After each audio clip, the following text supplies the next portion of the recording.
let me just say this. While we become outraged with all the violence in Chicago, we've got to connect the dots. It is no coincidence that homicides are up and shootings are up. This weekend, 2 killed, 45 shot this weekend. And all this is going on while the governor has cut all summer employment jobs, and while the governor has ended all anti-violence jobs in this state.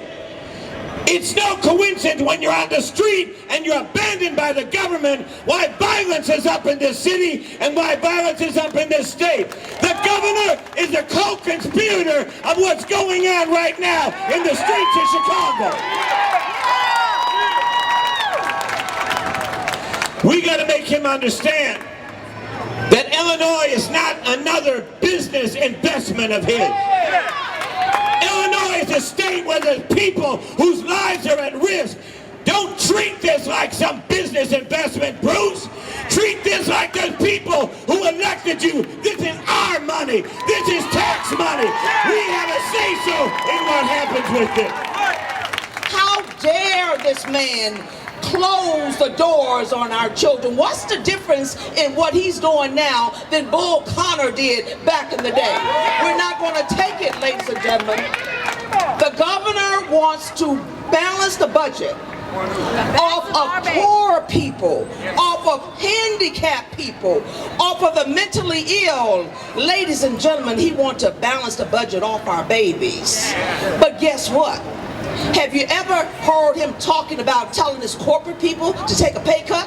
No. Have you ever heard him talk about reducing some of those corporate loopholes? No. Have you ever heard him talking about, okay, we have been in the crisis here in Illinois. It's not the Republicans' fault. It's not the Democrats' fault. It's really the economy. And everybody has not been paying their fair share. There's some boys on LaSalle Street that makes billions of dollars. And I'm like the governor, quite frankly. I don't want to raise taxes, but I want everybody to pay their fair share. And they are making some transactions that they're not paying taxes on. So the only thing I'm saying to the governor, make sure that everybody's in, including my babies, and nobody's left out, including your friends. So with that being said, Mr. Governor, let us go back to Springfield. You want a budget? Let's talk about a budget. Let us gather the money from the guys on LaSalle Street and let's have a financial transaction tax. And then when we get finished doing that, Mr. Governor, let's develop our own bank like North Dakota. And if that's not enough, Mr. Governor, let's get rid of the insurance industry and have a single payer health care so everybody can truly be in and nobody be left out. Don't mess with my children. You know something? We don't have to put up with a bully. A bully cannot win when people stand together. A bully cannot win when you're standing with your brothers and your sisters.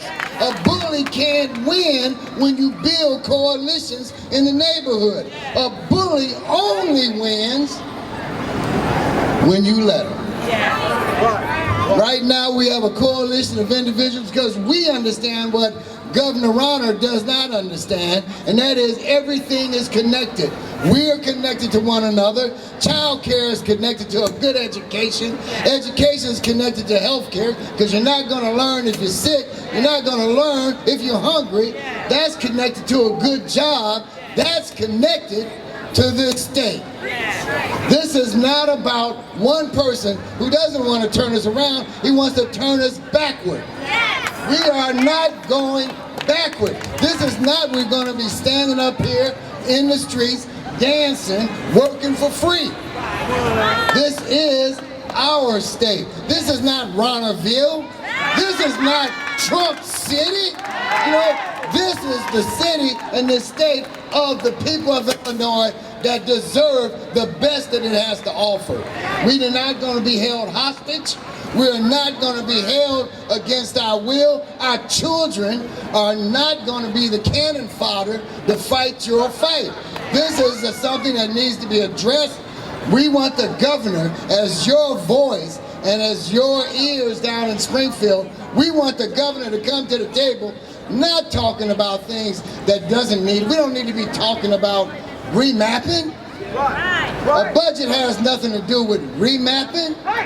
It doesn't have to do with term limits. It's called come out and vote. Get the vote. That we need to be talking about. How do we fund those essential things that make us competitive, not only in the United States, but in the global economy? This is not about being a vulture capitalist. Who do you know, where do you know that a CEO tears down his own business just so he can make more money? Vulture capitalists. That's what they do. This is not a vulture capitalist situation. This is a budget about people. It's a budget about numbers, that in his mind, a budget about numbers. There's a face on every dollar that's in the budget. And we want those dollars spent on the things that we need to be the citizens that we can be. And that is making sure that we have not only daycare, but many of you also know we need people working night care. Because this is a 24-hour city, it's a 24-hour fight, and we're gonna stay in it for 24 hours as long as it takes. So let's stay together, let's stay connected, and we beat the bull.